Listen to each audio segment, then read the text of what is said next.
2009 সালের ফ্যাসিস্ট হাসিনা কর্তৃক আমি নায়েক মোহাম্মদ রেজাউল করিম রতন বিশ্বাস, আমি বিডিআর কল্যাণ পরিষদের সাংগঠনিক সম্পাদক। জি না, আমি চাকরিচ্যুত। আমি আসলে আমাদের বিচারটা হচ্ছে দুই ভাবে। একটা হচ্ছে আপনার সিভিল যেটা আইন এটাতে, আর আমাদের বিডিআর আইনে আমি 6 বছর জেল খেটেছি। এই আর কি। আজকে সাংবাদিক সম্মেলনে উপস্থিত আমার সাংবাদিক বন্ধুরা এবং নির্যাতিত নিপীড়িত বিডিআরের পরিবারবর্গ, সার্বিক সহযোগিতায় বিডিআর কল্যাণ পরিষদের আয়োজিত আজকের এই সাংবাদিক সম্মেলনে উপস্থিত আমার সাংবাদিক বন্ধুরা, আসসালামু আলাইকুম। আসলে আমার বক্তব্য ক্লিয়ার। একটা হচ্ছে আমার সাংবাদিক ভাইয়েরা হচ্ছে সমাজের আয়না, জাতির বিবেক। আপনাদের কাছে আমার প্রশ্ন যে পৃথিবীর কোন আইনে সাজা ভোগ শেষেও জেলখানায় আটকিয়ে রাখতে পারে? এই প্রশ্নটা আপনাদের কাছে আমার। পৃথিবীতে কোন আইনে সাজা ভোগ শেষেও তাকে জেলখানায় আটকিয়ে রাখতে পারে? আর বাংলাদেশের কোন আইনে 15 বছর জেলখানার পর 16 বছর জেলখানার পরেও জামিন হবে না? জামিনটা আমার অধিকার কিনা? আমরা কি বাংলাদেশের নাগরিক কিনা? এটা আপনাদের কাছে আমার প্রশ্ন।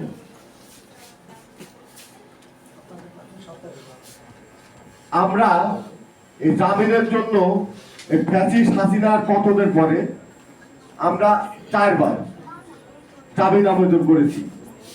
আদালত বিভিন্নভাবে বিভিন্ন কিছু বোঝায় জামিন নাকচ করে দিয়েছে, নামঞ্জুর। এখন আসলে কোথায় আমরা এই 5ই আগস্টের পরে থেকে আজ পর্যন্ত বিডিআর পরিবার, বিডিআর কল্যাণ পরিষদ সারা বাংলাদেশে কমপক্ষে 25 থেকে 30টা প্রোগ্রাম করেছি, ইনডোর এবং আউটডোর।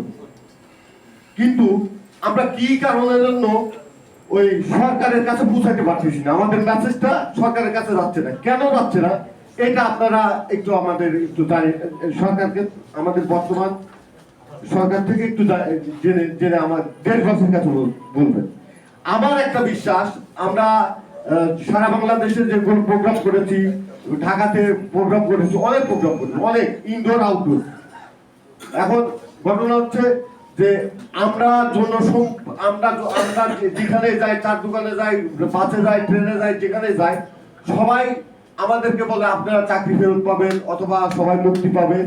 কিন্তু গভর্নমেন্ট থেকে আজ পর্যন্ত বিভিন্ন টকশোতে আমাদের নিয়ে আলোচনা হয়, বিভিন্ন টকশোতে আলোচনা হয় এবং আমাদের পক্ষে আলোচনা হয়, ম্যাক্সিমাম আমাদের পক্ষে আলোচনা হয়। কিন্তু কোথায় আমরা আটকে আছি এটাই আমরা জানতে পারতেছি না, যেন কোথায় আটকে আছি এই জিনিসটা আমরা জানতে পারতেছি না। এখন সরকারের কাছে আমরা পৌঁছাতে পারছি না। আমরা বিভিন্নভাবে চেষ্টা করছি এই সরকারের কাছে পৌঁছাতে পারতেছি না। আসলে আজকে এই সাংবাদিক সম্মেলনের আয়োজনের মূল উদ্দেশ্য হচ্ছে আসলে আমাদের অপরাধটা কোথায়। আমরা ইতিপূর্বে বিভিন্ন সংগঠনের বিভিন্ন ভাবে দেখছি যে এই সচিবালয় ঘিরাও, অমুক তমুক, রাস্তাঘাট, রিক্সা শ্রমিক, এই বিভিন্ন আন্দোলন দেখছি। তাদের বিভিন্ন আন্দোলনের বিভিন্ন দাবি দেওয়া মানিয়েও নিয়েছে গভর্নমেন্ট। কিন্তু আমরা সুশৃঙ্খল, আমরা যেহেতু একটু সুশৃঙ্খল বাহিনী, আমরা সুশৃঙ্খল ভাবে এবং খুবই আন্তরিকতার সাথে, যেহেতু এই গভর্নমেন্টটা আমাদের সরকার, জনগণের সরকার, জনতার সরকার, ছাত্র জনতার সরকার, আমরাও এই আন্দোলনে অংশগ্রহণ করেছিলাম। এই ফ্যাসিস্ট হাসিনাকে হটানোর জন্য আমরা অংশগ্রহণ করেছিলাম, কিন্তু অনেক আশা নিয়ে। কিন্তু আমরা কোথায় আটকে আছি? আমরা উশৃঙ্খলতা দেখাতে পারতেছি না। আমরা একটা সুশৃঙ্খল বাহিনীর লোক, কিন্তু উশৃঙ্খল দেখাতে পারি না, রাস্তাঘাটে উশৃঙ্খল করতে পারি না। এই জন্যই কি আমাদের, এটাই কি আমাদের অপরাধ? এইটাই কি আমাদের অপরাধ কিনা আমার জানতে ইচ্ছে করে, আমার খুবই জানতে ইচ্ছে করে গভর্নমেন্টের কাছে। আমরা যে সুশৃঙ্খল আন্দোলন করছি, শান্তিপূর্ণ আন্দোলন করছি, এই জন্যই কি আমরা সরকারের মানে দক্ষতার মধ্যে অথবা কাছে মেসেজটা আমাদের মেসেজটা পৌঁছাতে পারতেছি কিনা, এইটাই এইটাই আর কি। এই বলে আমার বক্তব্য শেষ করছি। কতজন আসামি বলেন তো, যারা সাজা শেষ হয়েছে কতজন এইভাবে কারাগারে আছে?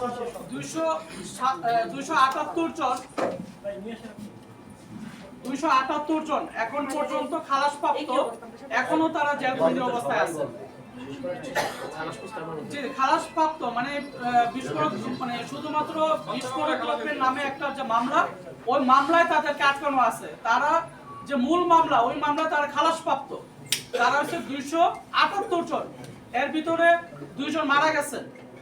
আর আমার আজকে সবার সাথে আর একটু জিনিস অ্যাড করতেছি, একটা হলো যেটুকু যে গত 27 নভেম্বর 2024 দৈনিক প্রথম আলো বান্দরবান প্রতিনিধি বিস্ফোরক দ্রব্য বিশেষ আইনে যে মামলা, এই মামলা জামিন হয়েছে আওয়ামী লীগের ফ্যাসিস্টদের।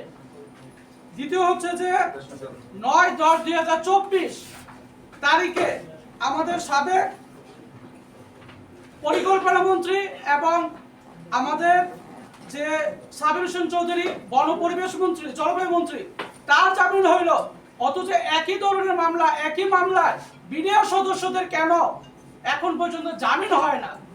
কারণ এখানে উল্লেখ আছে 5 আগস্টের পরে যেই সকল ফ্যাসিস্টরা জামিন পাইছে, কিন্তু আমাদের বিডিআর সদস্যরা জামিনের শুনানি করতে পারে না। এই বাধাটা কোথায়? কেন আমাদের বিচারক অসুস্থ হয়ে যায়? এই বিষয়গুলো আমাদেরকে পরিষ্কার করা উচিত। 5 আগস্টের পরে যদি ফ্যাসিস্টরা জামিন পায়, দেশপ্রেমিক বিডিআর সদস্যরা যারা ষড়যন্ত্রের শিকার, তারা কেন জামিন পাচ্ছে না? তারা কেন মুক্ত হচ্ছে না? রাজনৈতিক ব্যক্তিরা যদি এখান থেকে মুক্তি পায়, রাজনৈতিক প্রতিহিংসার শিকার যারা দেশকে বিক্রি করে দেয়, তারা যদি জামিন পায়, যারা দেশকে রক্ষা করার জন্য মা ও মাতৃকে ভালোবেসে যারা এই সৈনিকে আসছেন, তাদের কোনো জামিন হয় না। এটা হচ্ছে যে জাতির সবার কাছে আমার একটা মানে প্রশ্ন, এই জাতির কাছে প্রশ্ন হচ্ছে যে ফ্যাসিস্টের টাকা আছে তাই বলে জামিন হয়? ফ্যাসিস্টদের ক্ষমতা ছিল তাই বলে জামিন হয়? তাহলে আইন যদি সবার জন্য সমান হয়, মানবাধিকার যদি সবার জন্য হয়, তাহলে আমার বিডিআর সদস্যরা কেন এখনো জেলখানায়, এখনো এই বৈষম্যের বিরুদ্ধে যে আমরা লড়াই করলাম, এখনো এই বৈষম্য কেন আমাদের জন্য? এই বৈষম্যটা আমরা ভাঙতে চাই, ন্যায্যতা এবং ন্যায় বিচারের বাংলাদেশ দেখতে চাই, এবং প্রতিটা রাজনৈতিক দলের প্রধানদের মুখে আমরা বলি শুনি যে এটা নাকি ইনসাফের বাংলাদেশ চাই। ইনসাফের বাংলাদেশ হইলে যদি এই স্বৈরাচাররা যদি জামিন পায়, আমার বিডিআর সদস্যরা কেন জামিন পাবে না? আমি এই প্রত্যেকটা দল, এই বাংলাদেশের প্রত্যেকটা উপদেষ্টাকে একটা মেসেজ দিতে চাই যে যদি স্বৈরাচাররা যদি জামিন পায়, স্বৈরাচাররা যদি সব ধরনের সুযোগ সুবিধা পায়, তাহলে দেশপ্রেমিক বিডিআর সদস্যরা এখনো কেন কারাগারে আছে? আপনি বলেন খালাস যদি হয়েছে, তারা তো